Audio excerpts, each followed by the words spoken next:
compete in the paddleboard race as a nipper was the amazing thing, right? And I did once and I cried my eyes out all the way home. My dad gave me the biggest hiding when I got home because I was being silly. And as he went on and getting surfing, I said to him, "You're having a really lot of trouble with this, aren't you?" He had trouble with competing against other people, because when you're competing against someone, you're taking something away from the other person, right? So he was having this problem. I talked to him about it. I said, "You just go to Billabong and tell them you don't want to be a professional surfer, and do what you want to do. Live your dream." That's what happened.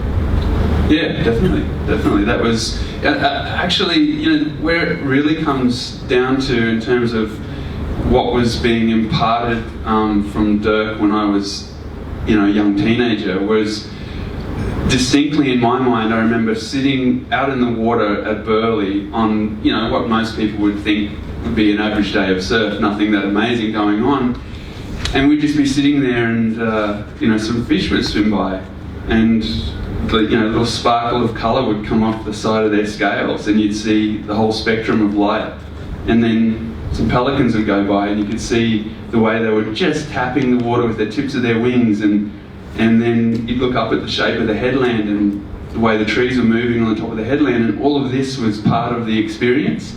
And we would just sit there and trip out on it and just be really observant and appreciative of just the ability to go surfing, the time, the space, the health, the freedom that you have to even pick up a bent piece of plastic and go surfing is an incredible, good, fortunate experience. And so that was really at the basis of it all for me, spending time with Dirk and being so lucky to go surfing, that when we'd pile all these other very, very complicated layers on top of the experience, I would forget to see the fish, or I'd forget to be grateful and appreciative. And so for me, naturally, complicating it with competitions and all that other stuff, which is great for other people, but for me was always more of a loss than a gain. I never felt like I was actually receiving more from the experience because of that, and that's really what it comes down to with Dirk